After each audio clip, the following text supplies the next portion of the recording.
사랑의 하나님, 오늘도 우리의 발걸음을 주님의 전으로 인도하여 주시고 주님 생명의 말씀과 함께 이 아침을 시작하게 하시니 감사 찬양을 올려드립니다. 생명을 주관하시는 하나님, 우리에게 주어진 오늘이라는 하루가 어느 누군가에게는 그토록 바라던 내일이었음을 생각해 봅니다. 다시 돌아오지 않는 오늘이라는 귀한 시간을 매 순간순간 주님과 동행하며 주님께 기쁨이 되는 삶을 살 수 있도록 저희들을 인도하여 주시옵소서. 가정을 만드시고 지키시는 주님, 가정을 뒤흔들고 깨뜨리려는 세상의 어두운 풍조를 보고 있노라면 때로 두려움이 들 때가 있습니다. 특별히 주님께서 우리 각 가정의 어린 자녀들을 지켜주시기를 원합니다. 음란물과 학교폭력, 게임 중독과 술, 담배, 마약, 그릇된 SNS 비교 문화 가운데 우리 아이들의 영혼이 멍들어 가는 것을 보게 됩니다. 주님, 우리의 자녀들을 눈동자같이 보호하여 주셔서 어려서부터 주님 말씀 가운데 옳고 그름을 분별하는 지혜를 허락하여 주옵소서. 믿음의 친구들, 훌륭한 선생님들을 만나게 되는 복을 허락하여 주시고 세상 가운데 살아가지만 세상의 그릇된 방식과 구별되어 살아가는 자들 되도록 믿음과 용기를 더하여 주시옵소서. 그리하여 각자의 영역에서 정직하고 성실하게 일하여 이 사회에 이바지하고 한국 교회를 이끌어 나갈 일꾼으로 성장케 하옵소서. 온 열방의 주인 되신 하나님, 사랑하는 가족을 잃은 슬픔과 죽음의 공포에서 아직까지 헤어나오지 못하고 있는 이란 땅을 불쌍히 여겨 주시옵소서. 지도자들의 마음을 변화시켜 주셔서 속히 종전 협상이 잘 마무리되어 더 이상 무고한 생명이 피해를 입는 일이 생기지 않도록 주관하여 주시옵소서. 이 나라 이 민족을 지키고 보호하시는 주님, 이 땅의 위정자들과 지도자들도 주님을 경외하는 자들이 되길 원합니다. 하나님의 말씀과 원칙을 무시하지 않고 성경적 가치관을 따르고 선택하는 자들이 되길 원합니다.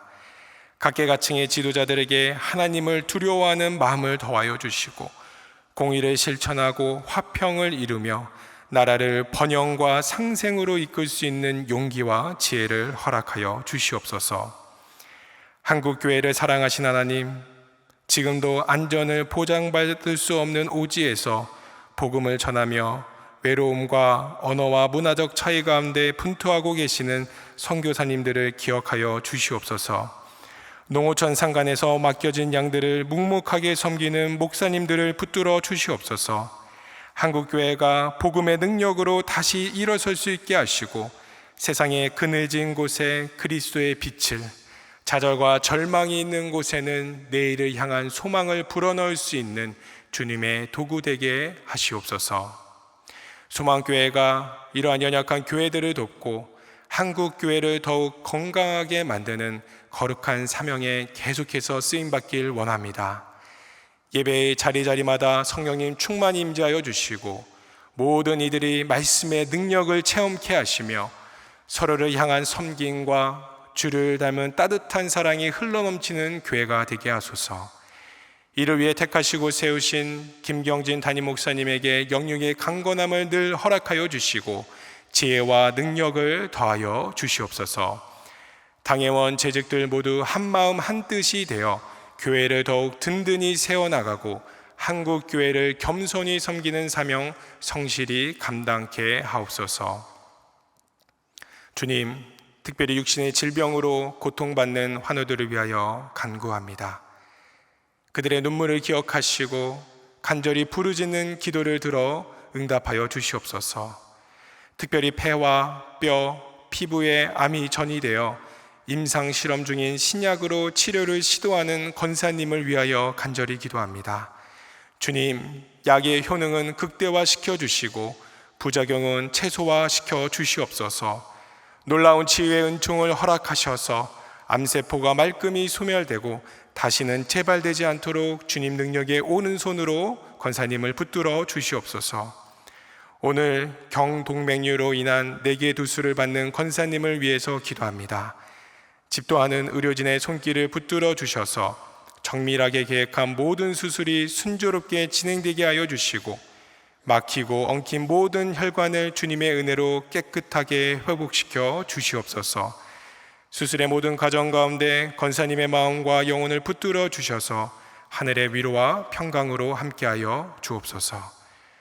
또한 오늘 담도간과 간 수술을 받으시는 권사님을 위해 기도합니다.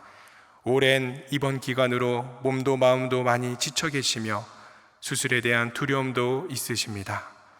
평안을 허락하시는 주님께서 권사님의 심령을 붙들어 주시고 모든 수술 과정을 주님께 맡길 때 주님께서 친히 인도자 되어 주시옵소서. 집도하는 의료진들의 손을 하나님께서 붙들어 주시고 수술 이후 빠른 회복을 허락하여 주시옵소서. 주님, 오늘은 특별히 스승의 은혜를 기억하며 감사하는 날입니다. 우리에게 사랑과 인내로 말씀을 가르쳐준 스승님들이 계십니다.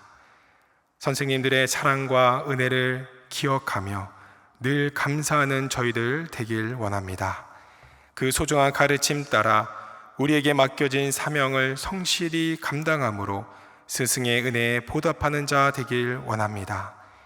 아울러 주일학교 교사뿐만이 아니라 이 나라의 교육 현장에서 수고하시는 모든 선생님들과 교직원들을 기억하여 주시길 원합니다.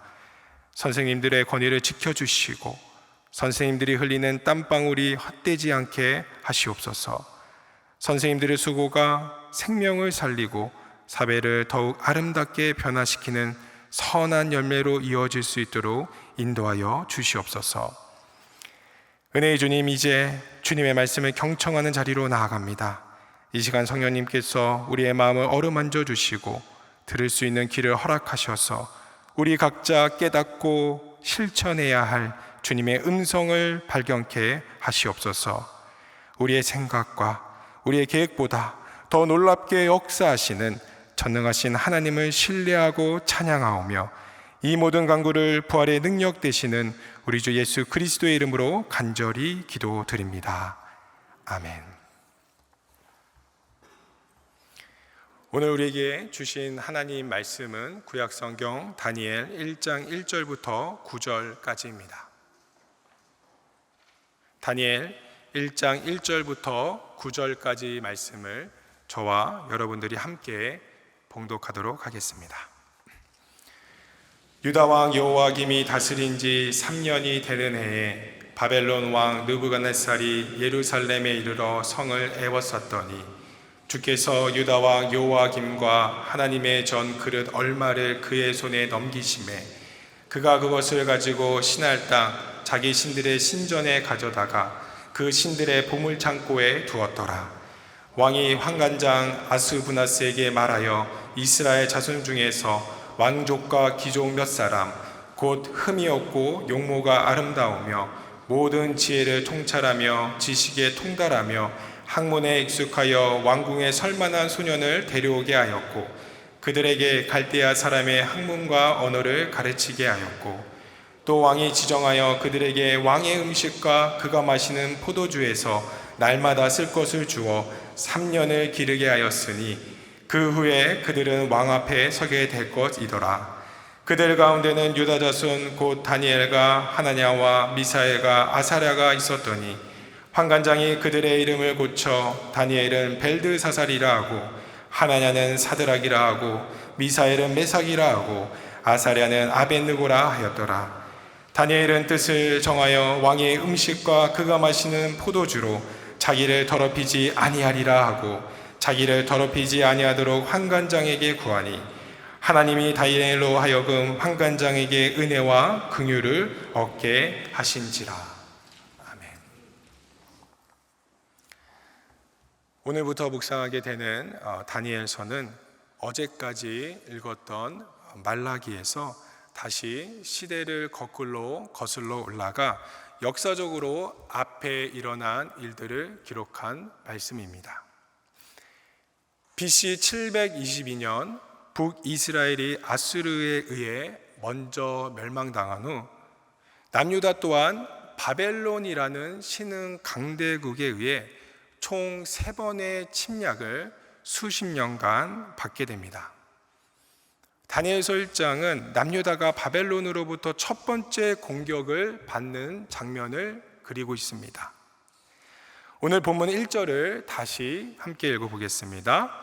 유다 왕 요아김이 다스린 지 3년이 되는 해에 바벨론 왕 느부갓네살이 예루살렘에 이르러 성을 에워쌌더니, 유다 왕 요아김 제3년째인 BC 605년 바벨론 제국의 전성기를 이끈 느부갓네살 왕은 기존 패권국이던 아수르를 함락하고 또 다른 경쟁국인 애굽을 제치고 이제는 남유다 영토까지 자신의 영향력을 팽창하고자 시도하였습니다.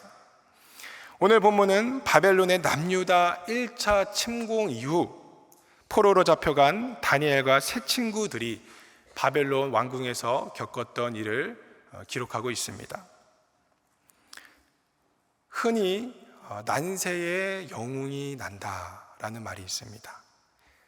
기존의 사회를 지탱하던 시스템과 가치가 급격히 붕괴되고 극심한 혼란이 가중될 때 그 위기를 극복하고 새로운 회복의 길로 인도할 영웅을 그 어려운 시대가 자연스럽게 배출해낸다라는 말입니다.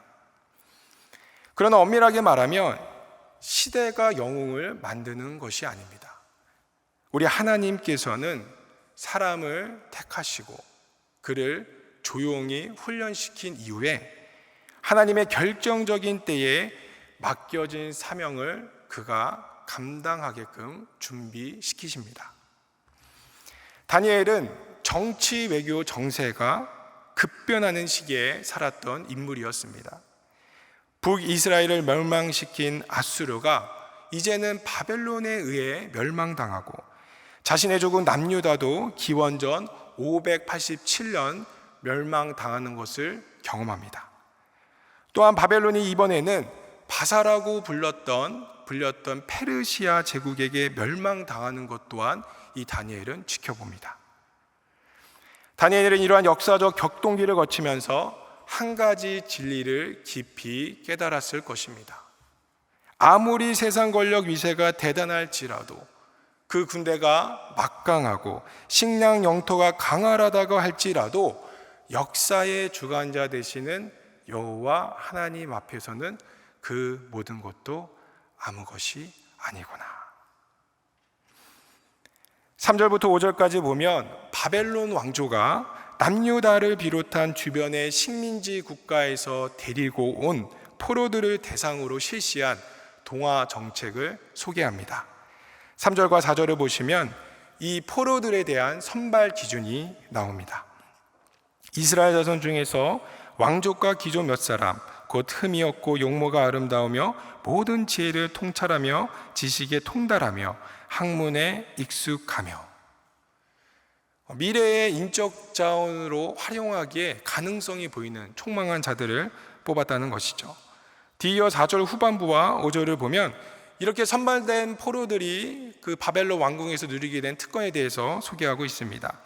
그들에게 갈대아 사람의 학문과 언어를 가르치게 하였고 또 왕이 지정하여 그들에게 왕의 음식과 그가 마시는 포도주에서 날마다 쓸 것을 주어 3년을 기르게 하였으니, 세상의 논리로 보면 바벨론이 내세웠던 여러 가지 까다로운 자격 기준을 통과한 자들, 어쩌면 태생적으로 우월한 유전자를 가지고 있던 자들, 최강대국 왕궁에 머물며 그들의 언어와 간습, 학문까지도 배워 실력을 키울 수 있었던 억세게 운이 좋은 사람들이었겠지만, 신앙의 눈으로 바라보면 그 바벨론 통치 너머에 계신 하나님의 오묘한 섭리, 그 섭리를 통해 이스라엘 민족을 다시 회복과 구원의 길로 이끄시는 하나님의 원대한 비전을 우리는 느낄 수 있습니다. 학자들은 이 당시 다니엘과 세 친구들의 나이를 10대 중반으로 추정합니다.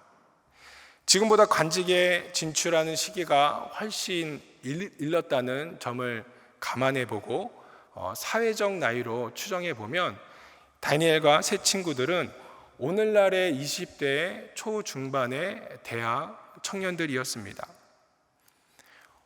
오늘날 한국 대학 캠퍼스가 선교지와도 같은 완전한 영적 황무지가 되었다고 하는데, 당시 다니엘과 세 친구들이 처한 영적 현실 또한 냉혹했습니다. 이들은 날마다 영적 전쟁터와도 같은 순간을 견뎌야만 했다라는 것이죠. 겉으로 보이는 환경은 풍족했습니다. 세상적으로 자판을 두드려 봐도 다 무너져가는 예루살렘에 머무는 것보다 화려한 왕궁에서 배움의 기회를 얻는 것이 훨씬 그들에게 이득이었을 것입니다. 그러나 그 화려함과 안락함 뒤에 감춰져 있는 치열한 영적 전쟁이 존재했습니다. 그것은 하나님과 하나님의 말씀을 잊고 철저하게 세상의 방식을 따르라는 압력이었습니다. 그러면 너가 생존하고 너가 성공할 수 있다라는 달콤한 유혹이었습니다. 7절 말씀을 보면 다니엘은 벨드사살, 하나냐는 사드락, 미사엘은 메삭, 아사랴는 아벳느고라 하는 바벨론식 이름으로 고쳐서 불려지게 되었다고 말을 합니다. 이름은 그 사람이 누구인지 그 핵심 정체성을 드러냅니다. 역사를 보면 지배국가가 피지배국가를 효과적으로 통제하기 위하여 행했던 흔한 방법 중 하나가 이름을 바꾸는 것이었습니다. 우리나라도 일제강점 말기 1930년부터 일제가 내선일체라는 이념을 내세우며 일본식 이름 창씨 계명을 1940년도부터 강압하기 시작합니다. 이름을 바꿔서 한국인들을 충성스러운 황국 시민, 2등 시민으로 세뇌시키기 위함이었죠. 다니엘도 울며 겨자 먹기로 어쩔 수 없이 생존을 위해 다른 포로들처럼 순응할 수밖에 없었습니다.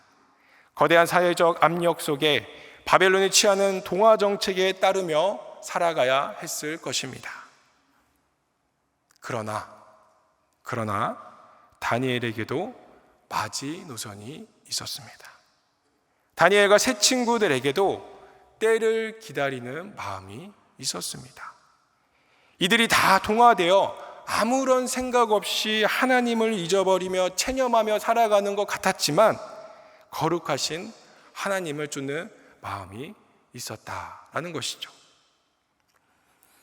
거룩이라는 뜻은 본질적으로 무엇으로부터 구별되다, 세상으로부터 구별되다라는 의미를 가지고 있습니다.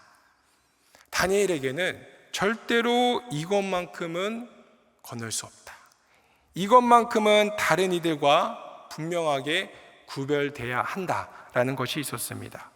그것이 무엇이었습니까? 8절에 기록되어 있습니다. 같이 읽어보겠습니다. 다니엘은 뜻을 정하여 왕의 음식과 그가 마시는 포도주로 자기를 더럽히지 아니하리라 하고 자기를 더럽히지 아니하도록 환관장에게 구하니. 다니엘은 왕이 먹는 최상급의 음식과 포도주를 거절하였습니다. 이러한 결정은 어쩌면 다른 어떤 것보다 더 위험한 도박이었을 수 있습니다. 왜 포로들 사이에서 경쟁이 없었을까요? 왕이 먹는 영양소가 풍부한 음식과 그렇지 않은 음식을 먹는 그룹이 어떻게 되었겠습니까? 상식적으로 좋은 음식을 먹은 자들이 더 힘이 나지 않겠습니까? 우리의 자녀들이 운동 시합을 나가고 어떤 악기 연주, 콩쿠르를 나가는 실기 시험 연주 시험장을 향해 집을 나설 때도 든든한 한 끼 먹어야 더 좋은 활약, 더 좋은 연주를 할 가능성이 높아지지 않겠습니까? 그런데 다니엘은 이를 거절한 것입니다. 더구나 5절의 기록대로 이러한 식사 규례는 절대 권력 바벨론 왕 느부갓네살이 친히 제정한 것이었습니다. 즉 누구라도 예의 없이 따라야 할 명령이었습니다. 그러나 다니엘은 이러한 위험성을 알고도 이를 거절하며 환관장에게 정중히 부탁합니다. 그 이유가 8절에 나오는데요, 자기를 더럽히지 아니하리라 하고 자기를 더럽히지 아니하도록.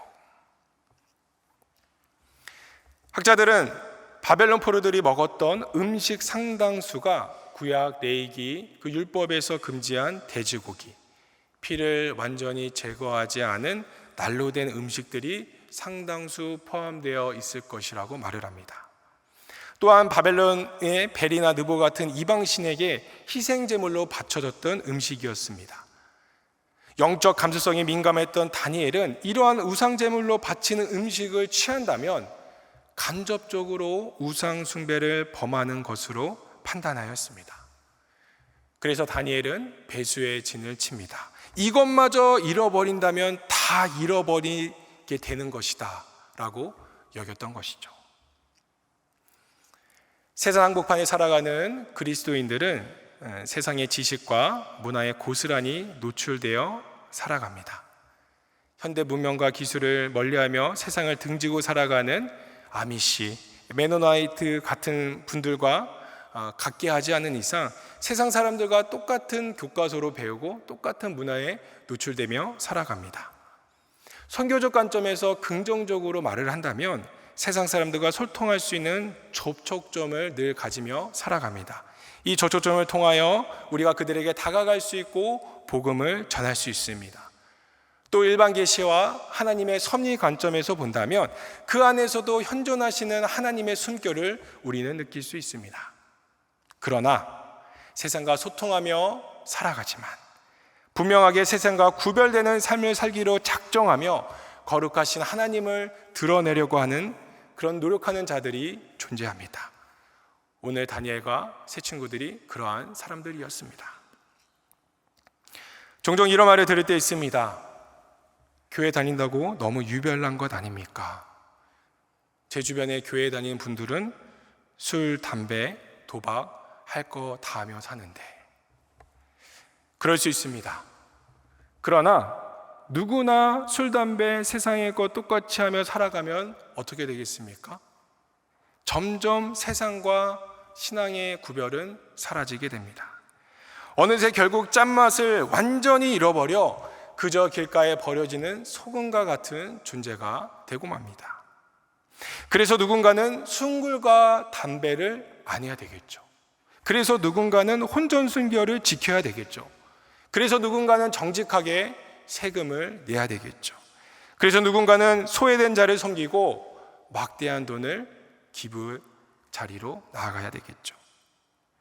이렇게 누군가는 하나님의 원칙이 중요하고 그 원칙대로 살아가는 것이 가치가 있는 삶이라는 것을 보여주어야 되는 것입니다. 그것이 우리가 치구해야 할 지향점이 맞음을 비록 우리가 다 실천하지 못해도 그것이 올바른 길임을 많은 사람들이 기억해야 하기 때문입니다. 다수가 그럴 필요가 없고 또 그럴 수도 없습니다. 그러나 그렇게 하지 못하는 남겨진 우리들에게도 사명은 있습니다. 내가 그렇게 하지는 못할지라도 너만 특별하냐 뒤에서 수군대는 것이 아니라 너라도 그렇게 살아달라 진심으로 응원해 줄 수 있는 것입니다. 또한 반대로 그렇게 더 깊은 헌신과 절제의 삶을 사는 사람들이 가져야 할 마음가짐은 어떻습니까? 자신들이 대단해서가 아니라 하나님이 은혜를 주셔서 할 수 있는 것임을 겸손을 잃지 말아야 합니다. 9절 말씀을 읽겠습니다. 하나님이 다니엘로 하여금 환관장에게 은혜와 긍휼을 얻게 하신지라. 하나님이 다니엘로 하여금 환관장에게 은혜와 긍휼을 얻게 하신지라. 주어가 누구입니까? 하나님입니다.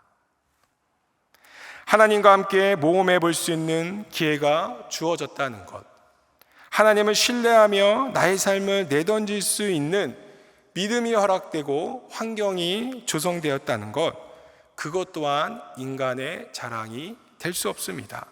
그런 삶을 시도할 수 있도록 한 것도 내 능력이 아닌 하나님께서 은혜와 긍휼을 우리에게 주셨기 때문입니다. 말씀을 정리합니다.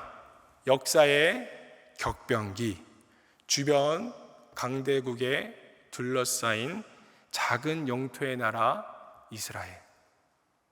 어느 나라, 어느 민족이 떠오르지 않습니까? 역사의 주관자 되시는 하나님 앞에 이 나라와 이 민족의 앞날을 위해 기도하시는 성도님들 되시길 권면드립니다. 세상의 화려함과 안락함이라는 달콤한 유혹 가운데 타협하며 살았던, 그렇게 점점 무너지고 있었던 우리의 삶의 지점은 어디입니까? 다니엘처럼 뜻을 정하여 세상과 구별된 모습으로 그리스도의 향기를 전파하는 저와 여러분들 되시길 소원합니다.